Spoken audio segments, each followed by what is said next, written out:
नमस्कार दोस्तों, mission geography YouTube channel में आप सभी का स्वागत है। शुरू करते हैं आज की अपनी प्रश्नोत्तर सीरीज। बहुत ही महत्वपूर्ण सूचना है, एडमिट कार्ड जारी हो चुके हैं, तो ज़रूर ही आप तैयार होंगे इस रणभूमि में अपना युद्ध लड़ने के लिए। युद्ध कौन सा है? रण का मैदान आपका एग्जाम है, जिसमें आप इसके सैनिक हैं, तो ज़रूर अपने बड़े कौशल के साथ में, वीरता के साथ में, संयम के साथ में, साहस के साथ में और मनोबल के साथ में इस युद्ध को, इस जंग को लड़ें, क्योंकि ज़िंदगी एक जंग है और हर समय कोई भी जंग अंतिम नहीं होती है भैया। ज़िंदगी को जंग कहा जाता है, तो बिल्कुल इस जंग को, ज़िंदगी पर अपने को लड़ते रहना, तो ज़रूर आगे बढ़ते रहें, कोशिश करते रहें, पढ़ते रहें और अपने मिशन की ओर अग्रसर होते रहें। इन्हीं विचारों के साथ में शुरू करते हैं आज के प्रश्नोत्तर सीरीज का।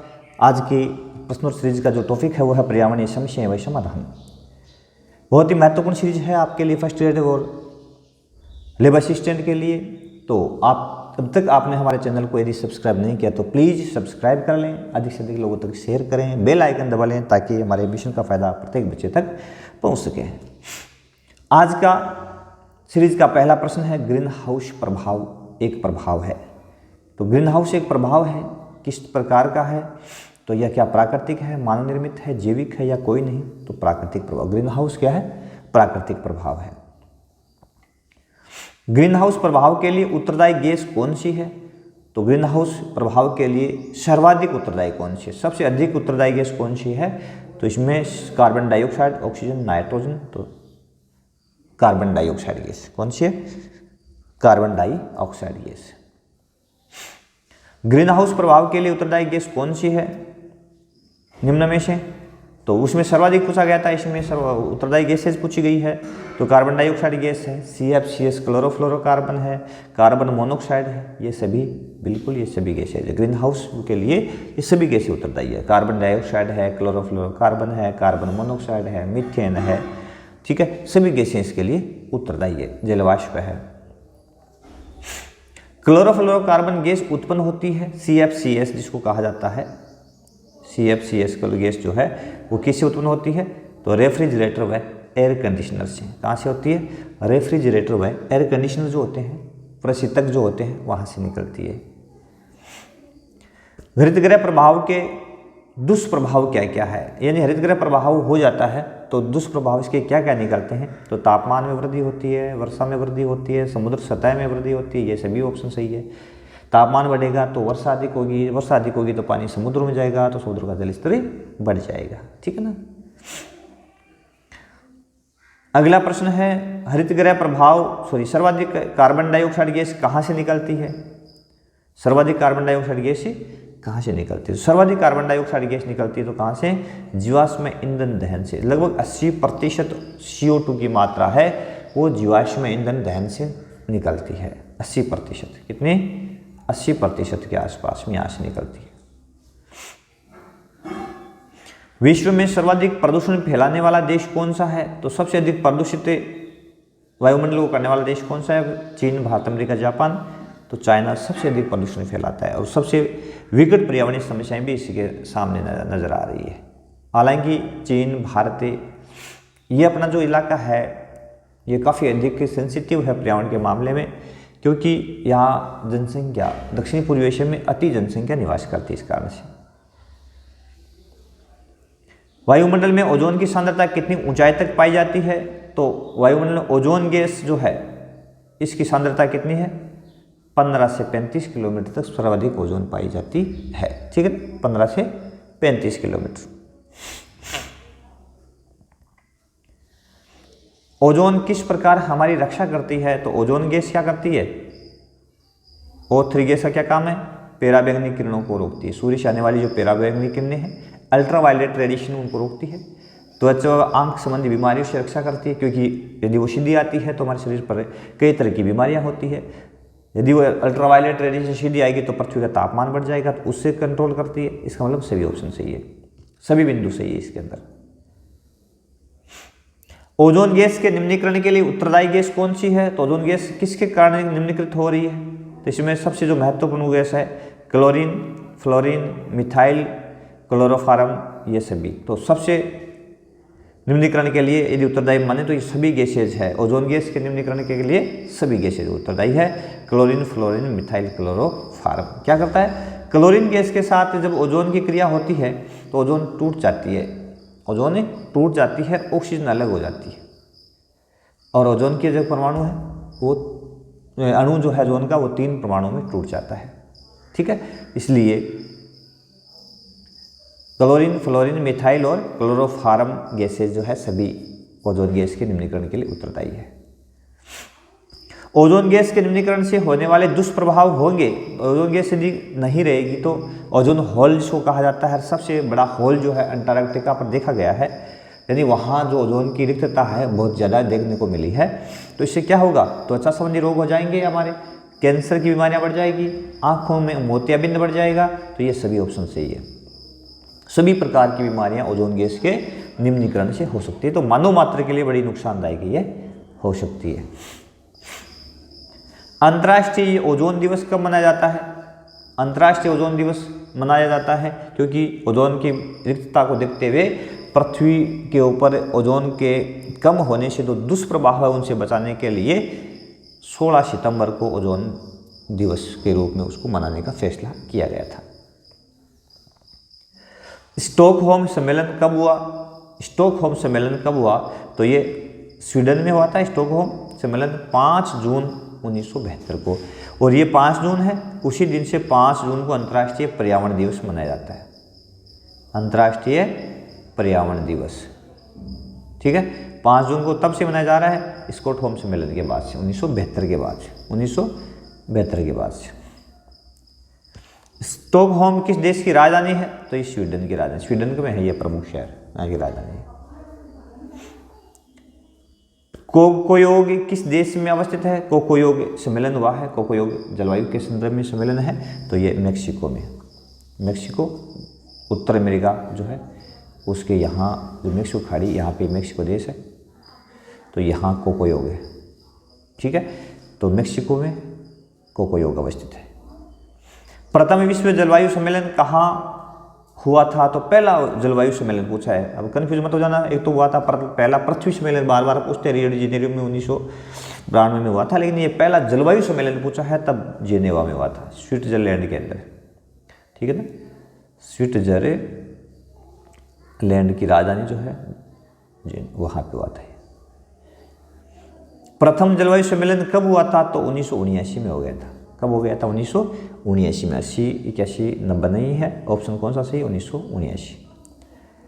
ओजोन संरक्षण के लिए प्रथम प्रयास कब किया गया? ओजोन गैस के संरक्षण के लिए पहला प्रयास कब किया गया था? वियना के अंदर 1985 में। वियना क्या है?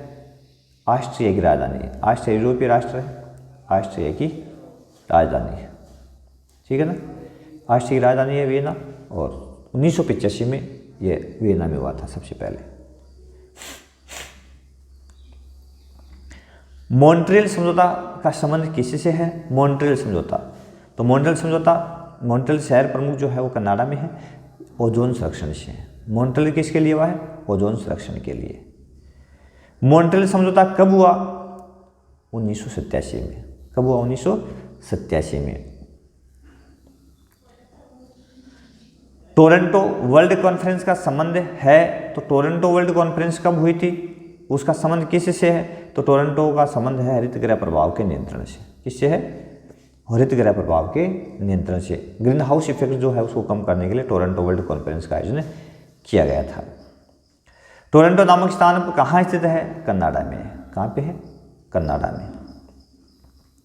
प्रथम पृथ्वी सम्मेलन कब हुआ? तो प्रथम पृथ्वी सम्मेलन पृथ्वी को पर्यावरण प्रदूषण से बचाने के लिए प्रथम पृथ्वी सम्मेलन का आयोजन किया गया 1992 में। कब किया गया? 1992 में। कहाँ? रियो डी जेनेरियो में। रियो डी जेनेरियो कहाँ पे है? ब्राज़ील में। प्रथम पृथ्वी सम्मेलन कहाँ हुआ था? तो ये देखो रियो डी जेनेरियो में हुआ था। ये प्रमुख शहर है बंदरगाह के रूप में, ब्राज़ील का शहर है। कहाँ का है? ब्राज़ील। ब्राज़ील कहाँ है? दक्षिणी अमेरिका में। ठीक है ना, यहाँ पे, यहाँ पे ये। ठीक है, प्रथम पृथ्वी सम्मेलन में कितने देशों के सदस्यों ने भाग लिया था? यानी इसके कितने देश थे जिन्होंने प्रथम पृथ्वी सम्मेलन में भाग लिया? तो 178 देश थे। प्रथम पृथ्वी सम्मेलन में भाग लेने वाले कितने थे? 178 देशों ने भाग लिया था। क्योटो शहर कहाँ स्थित है? क्योटो प्रोटोकॉल हुआ है, तो क्योटो शहर कहाँ है? जापान के अंदर। क्योटो कहाँ पे? जापान में। क्योटो सम्मेलन कब हुआ? 1 से 11 दिसंबर 1997 को।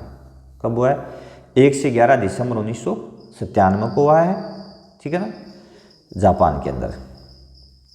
क्योटो सम्मेलन को अन्य किस नाम से पुकारते हैं? ग्रीन हाउस सम्मेलन कहते हैं इसको, क्योंकि ये ग्रीन हाउस गैस का जो उत्सर्जन है उसको कम करने के लिए विभिन्न राष्ट्रों ने ये सम्मेलन किया था, क्योटो प्रोटोकॉल, और उसमें प्रतिबंधित किया था विभिन्न देशों को, ताकि वो कम से कम कार्बन का उत्सर्जन करे, ठीक है। इसलिए क्योटो का सम्मेलन का संबंध ग्रीन हाउस सम्मेलन है, ये इसको ग्रीन हाउस सम्मेलन भी कहा जाता है। जोहान्सबर्ग सम्मेलन किसे रोकने के लिए किया गया था? तो जोहान्सबर्ग ये दक्षिण अफ्रीका में है। कहाँ पे है?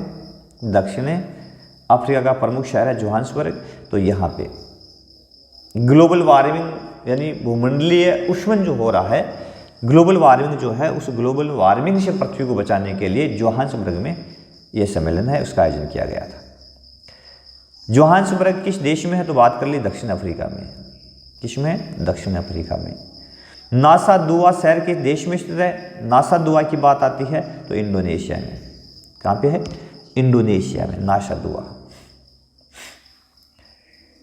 कानकुन सम्मेलन का संबंध किस देश से है? तो कानकुन सम्मेलन मेक्सिको में, ठीक है।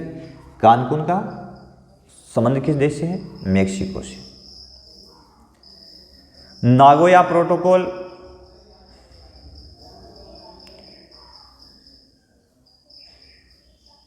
नागोया प्रोटोकॉल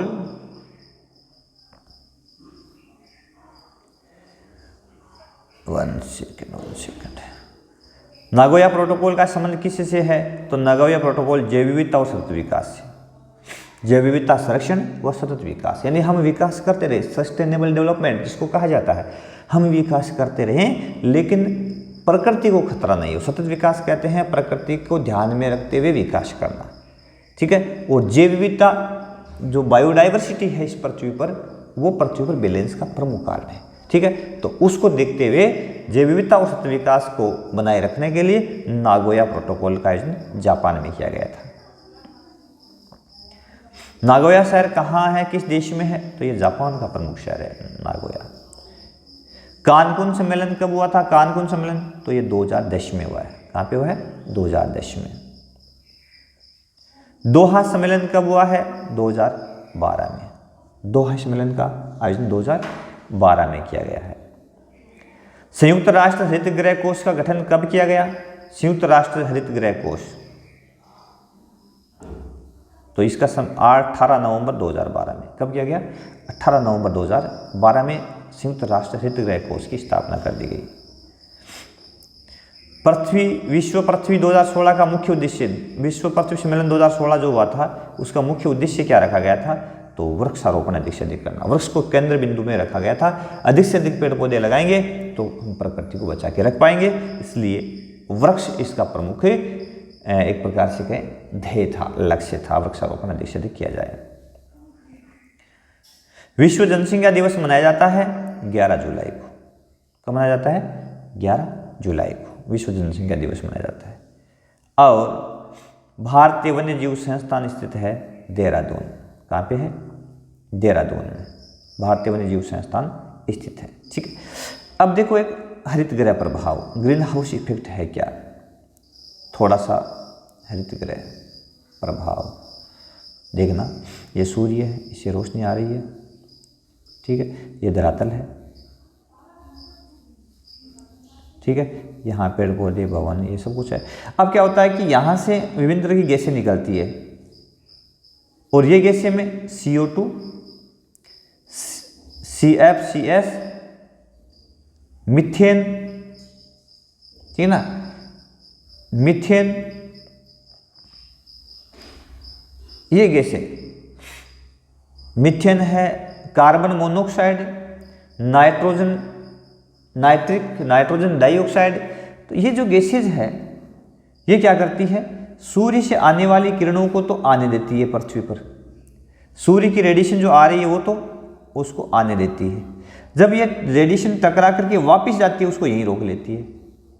सूर्य से आने वाले ताप की किरणें वापस जाती है आसमान में, तो ये जो परत बनती है, ये परत है इन गैसों की, ये उसको यहीं रोक लेती है।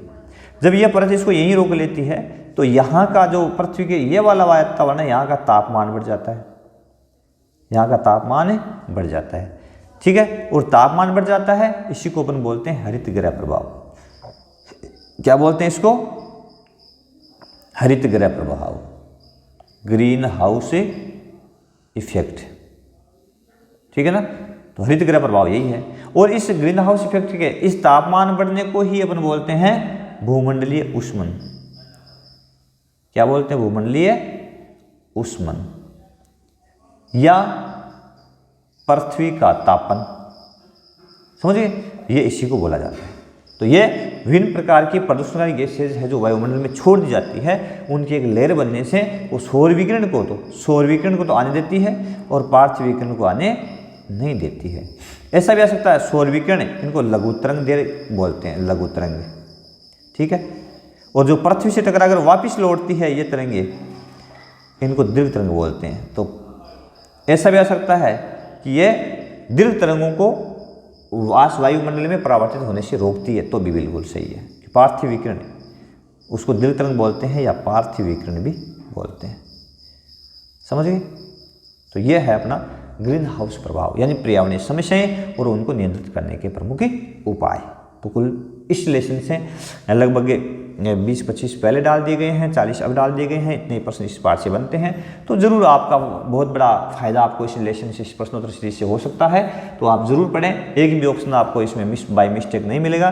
तो बिल्कुल यहाँ से 11th और 12th का जो सिलेबस है अकॉर्डिंग NCERT RBC है, इन चैप्टरों से बहुत सारे प्रश्न यानी लगभग पेपर यहीं से आने वाला है। तो आप ज़रूर पढ़ें। हमारे मिशन ज्योग्राफी यूट्यूब के साथ में चैनल को लाइक शेयर सब्सक्राइब करते रहें। बहुत बहुत धन्यवाद। देखते रहें मिशन ज्योग्राफी यूट्यूब चैनल।